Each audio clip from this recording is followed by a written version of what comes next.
looking at some people from the time of David. In the bulletin, the title of the sermon is Nathan. And that was sent rather hastily. I had a very busy week, and when I actually sat down to prepare my sermon this last night, I realized there were more people I wanted to talk about than just Nathan from the time of David. And so this morning we're going to actually look at three individuals for a few minutes. Names, hopefully, you've heard of. Maybe some of you have not. The first person I'd like to talk about for just a few minutes is a person by the name of Gad. Anybody know the name Gad? Hear that name before? No hands. Okay, well, of course, Gad was one of the tribes of Israel. But an individual by the name of Gad also served as a personal chaplain and a personal prophet to David during his time as king and also previous to his rule as king, even while he was running away from Saul and hiding. Gad is referenced as someone who counseled David and advised him on the word of God and what God wanted him to do. We also believe that Gad is one of the authors of the book of Chronicles or even the book of Samuel, who continued the records of that time. These histories were usually recorded and kept by the prophets and priests of that age. And of course, after Samuel died, someone else had to continue to record the events that took place. And we believe that Gad was one of the authors who continued the keeping of the records of David's reign and the events that were taking place at that time, as written in the book of 2 Samuel. We first read about Gad in 1 Samuel, chapter 22, verse 5. It's just a brief reference. And this is while David was fleeing from Saul, hiding out in Judea, in the deserts of Judea. And when David was in trouble, a very common action that David took was that he consulted God. When he was deciding on what to do, when he wasn't sure which way he should go, he would consult with the prophets, with the priest, and inquire of God as to what action he should take. David was an intelligent man. He was a very clever man. He knew a lot about tactics and strategy. He was a good general, a good leader. And yet, when facing choices and decisions, he did not rely on his own intelligence alone. He would consult with the prophet, with the priest, and find out what God wanted him to do. And we read in this verse that the prophet recommended that he move to another place and take another course of action. We don't know what the other choices were, but David heard this advice and counsel, and he followed it. We don't really hear too much else about Gad until towards the end of David's reign. And David had consolidated the kingdom. He had defeated his enemies. He was settled in Jerusalem. Things were going smoothly. The kingdom was at peace. And David decided to find out how strong his kingdom really was. He wanted to get an idea of what resources he had available. And so he commanded a census to be taken of the kingdom. Taking a census was a very common thing in ancient times, and even today. Usually in Japan and America, every 5 or 10 years, there is a census taken by the government. They will go around, there are little surveys you have to fill out.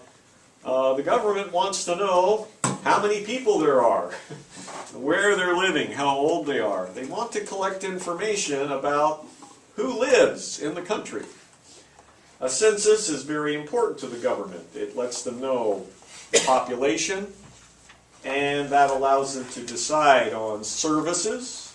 And in ancient times, it was important also for the military, knowing how many people were in the kingdom and the age of these people. The kings could know how many soldiers they might be able to call upon in times of war.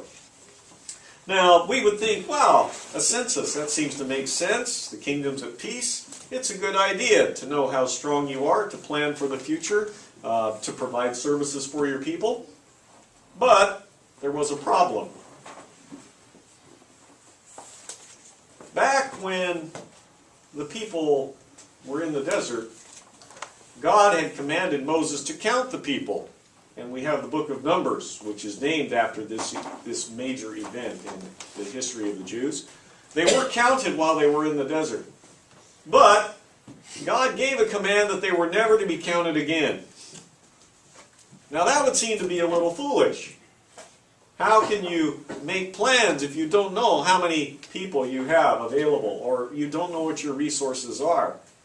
How can you plan your economy? How can you plan your military strategy without this vital information?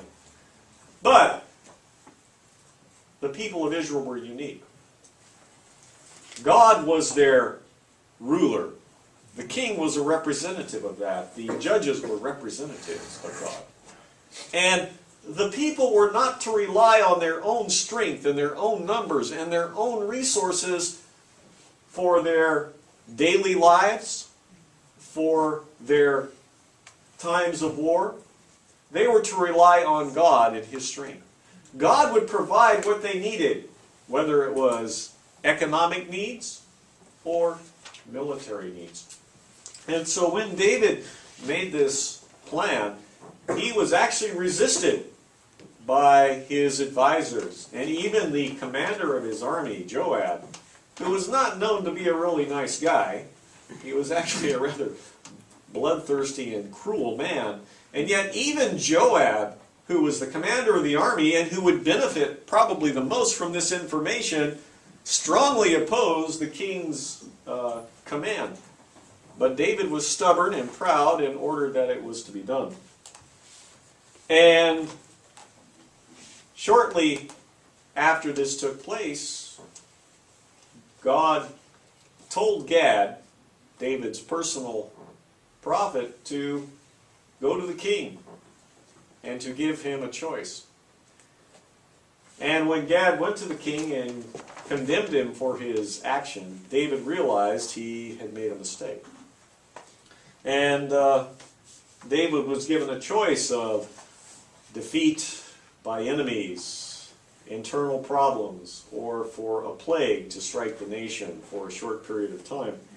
And so he opted for the natural disaster of a plague, thinking that the short and painful would be better than something long and drawn out. And so this plague swept across the nation. But David interceded with God, and Gad interceded with God, and the plague was stopped short of Jerusalem, and the damage was limited.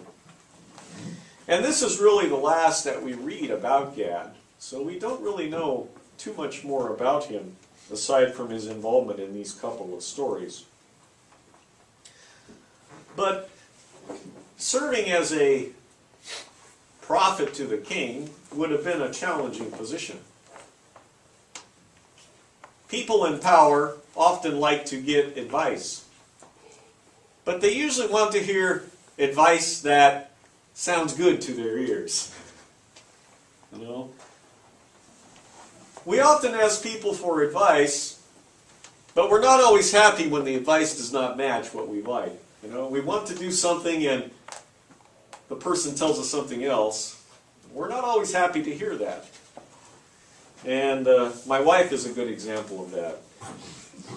She often asks me for advice about technical equipment, whether she's going to buy a new computer or a new MP3 player, because I know a lot about technology. She'll go, oh, which one should I buy? Okay, I'll do some research. So I'll check and read the reviews and get the pamphlets, and then I'll come and present it to her and explain it. She goes, I like this one better. I'm like, well, that really isn't the best one. Oh, I don't care. I like the color. It's pink. It looks cute. Okay, fine. Sometimes people don't like it when we give them advice, and they resist. And my wife, she'll argue with me. Oh, it's cute. That's good. That's the best thing, the most important thing. I'm like, well, okay. Please don't ask me for advice if you're not going to follow it. And but dealing with a king or a ruler, it's a lot more serious situation. If a king or a ruler doesn't like your advice, they can often be very harsh and severe. And history is filled with stories about messengers, advisors who suffered, were even put to death when the king or the ruler did not like the advice they received. And so Gad was probably in a rather delicate position as he served David. And he served David for many years. David was ruler over Israel for 40 years.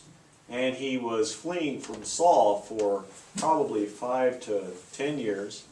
And so Gad served David for over 50 years, or around 50 years, as a prophet and a counselor. And it was probably not an easy situation for him to be in, because David did have kind of a stubborn streak, an independent streak. And yet Gad did discharge his duties faithfully. And David did listen and follow what Gad advised. The second prophet that I'd like to talk about just for a few minutes is one that you're probably also more familiar with than Gad, Nathan. That was the title of the sermon originally. And Nathan was another prophet who served during the time of David and actually beyond. We first read about Nathan after David had become king. He assisted David and worked with David in the planning for the temple that David wanted to build. And as we read in the scripture reading, when David first presented the idea to Nathan, when he asked Nathan about it, Nathan gave a positive response. Oh, it's a great idea. Go ahead and do it. Now, this is an interesting situation because this reflected whose opinion? It was Nathan's opinion, right? Nathan did not actually ask God about David's plan. He simply, it sounds good to me, go ahead and do it. And of course, we know what happened. God spoke to Nathan that night in a dream, or very soon after that, and told Nathan that that wasn't really what he wanted to have done. And so Nathan was forced to go back to David and to relay the message that God had given. That while God was pleased with David's idea, David was not going to be the person to carry this out. And David accepted that counsel and that decision with good grace. And I'm sure Nathan was a little embarrassed by having to reverse what he had originally told David. But it also shows us the human side to prophets. That prophets were not perfect people. They often did things and made suggestions and advice and gave counsel that was personal rather than divine. And that sometimes that personal counsel had to be revised as God provided more light and more information. We know that Nathan was involved with David in making plans for that temple, and also helped to arrange things like the order of service and the people that would be involved with the temple once it was built later on. Probably the most famous story involving Nathan was, of course, the story of David and Bathsheba. And you're probably all familiar with that story, how Bathsheba was the wife of one of David's soldiers, that David saw her from the roof of the palace and became very attracted to her and had an affair with her. She became pregnant, and to cover up the affair, David first tried to get her husband to come back from the war and to spend time with his wife. And when the husband would not do that, out of loyalty to the king and thinking about his fellow soldiers in the field, David arranged for him to be killed in the battle. And David thought everything was secret and fine when all of his plans worked, where Uriah was killed in the battle, and after a short period of time David took Bathsheba and married her, and he thought everything was going to be fine. But God had seen what David had done, and he was not happy with David's action, his misuse of power and authority as king. And so he sent Nathan to rebuke David. And Nathan used a very simple story about a poor man who had one sheep and the rich man who had many sheep, but who took the poor man's sheep and slaughtered it and used it for his banquet instead of using his own. And Nathan asked David to render judgment on this case. What should be done? And David very famously pronounced a very harsh sentence against the rich man who had stolen and misused the lamb of the poor man. And then Nathan revealed that this was the judgment that God was pronouncing upon David for his actions. And of course, David automatically realized what had happened, and he was truly repentant for what he had done. And he offered repentance and confession. But of course, he could not bring Uriah back to life. He could not undo what he had done. But he was truly repentant. He did confess, and he did humble himself before God and before the court and before the people. But consequences still came. The child which Bathsheba was carrying died, and there were other consequences that went beyond that as far as David's reputation and his status in the kingdom and within his own family. And those consequences would come back later as his other sons did violent crimes against other people and against each other, and eventually even a civil war led by Absalom, his favorite son, trying to kill him. These all traced back to this action that he took with Bathsheba. And again, Nathan was a prophet who was not afraid to take bad news and rebuke to the king. And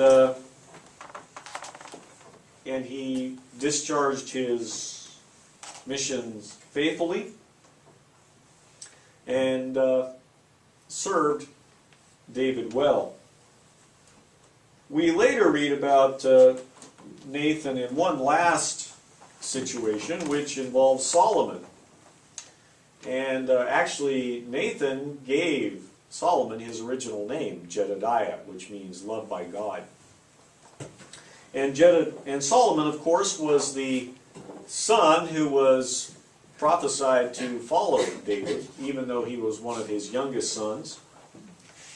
And as David was getting to be an old man and nearing the end of his life, one of his elder sons tried to set himself up as king and stage a coup d'etat. And Nathan was one of the people who helped lead the counter coup to prevent Adonijah from becoming king. He and Zadok the priest and Bathsheba went into David and explained what was going on, and they were able to ensure that Solomon received the throne as God had planned. And this is the last that we read about Nathan, so we don't really know how long he lived or survived beyond this. We don't read about him during the reign of Solomon, so he perhaps passed away sometime thereafter. Now, the final person I'd like to talk about as a prophet during this time is David himself. Now, we don't normally think about David so much as a prophet.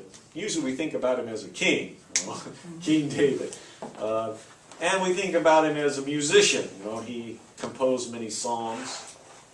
But David was actually a prophet, and the Psalms were inspired by God. And in some of the Psalms, we have prophecies concerning the Messiah. There are quite a few references to the Messiah, how he would die, how his garments would be gambled for, separated and divided. And Jesus himself referred to some of David's Psalms as he described himself as the Messiah.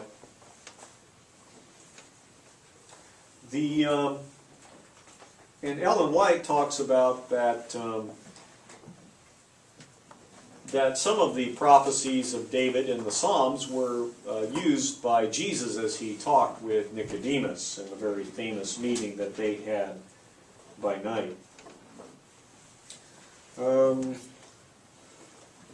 The prophecies of David are also referenced a number of times in other parts of the New Testament. In the book of Acts, when we read about the Feast of Pentecost and the day of Pentecost, when the disciples were preaching about Jesus as the Messiah, Peter talked about David and his prophecies and how David had prophesied that the Messiah would come and the conditions of his prophecy. And later, when Peter and John were imprisoned and beaten and then released, and they returned to the believers, they also referred to the prophecies that David recorded as they shared their testimony with the believers. Paul, in his writings, in Romans and in Hebrews, also refers several times to David's prophecies about the Messiah. David, while he is recorded as a prophet, is a little different than most of the other prophets that we read about. Most of the prophets that we read about in the time of Israel, they brought messages and shared warnings with the people, or were given specific messages for a specific place and time. And David is not recorded as ever having that kind of message or mission. The prophecies that he recorded in his Psalms were for the future. They were not really intended for the people at that time to fully understand. They were only stood later at the time of Christ. Today we've talked a little bit about some of the ways that God revealed himself through these men. And I think that as we look at these men and their lives, the situations that they were in, we can gain benefit and lesson as well. sometimes we think that we know the best way to go based on our personal opinion, as in the case of Nathan when he was giving counsel to David about building the temple. And what might seem the best idea might not be God's idea. And it's important that we take time to pray and to meditate and seek counsel on choices that we are making in our lives. Because sometimes God's way and our way are not always the same. And what seems most logical and what seems most reasonable is not always the divine plan. The Bible tells us in many places that God's way and man's way are often quite different. God often uses simple things and what seems foolish things to make His plans and to see that His work is done. And so I think it is important that we seek God's counsel when we have important decisions before us. And like these prophets, Gad and Nathan, we need to be willing to share the truth and the knowledge that we have with other people, even when it may not be welcome, even when it may not be a popular thing to hear. The Bible is filled with stories of false prophets, people who simply gave the message that the people wanted to hear, that the leaders wanted to hear. And the Bible warns about those kinds of people, teachers and leaders who only say the message that is popular at that point in time. But as Christians, we have a responsibility to share the truth, the full truth, not to hide or to sugarcoat or to keep hidden what is to be done and what the real situation is. We need to tell people when we know that there is a problem. We need to reach out to people who we see are in trouble, who are stumbling. We have an obligation and responsibility to correct and to rebuke those who we see are in trouble and who are wandering off the path. Now, we need to do it in a tactful and loving way.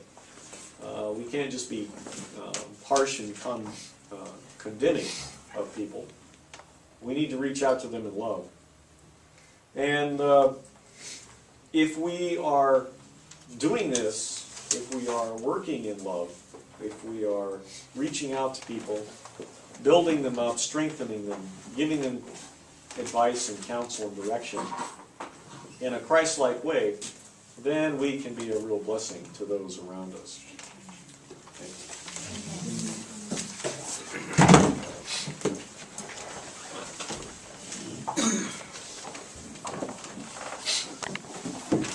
For our closing hymn today, please open our hymnal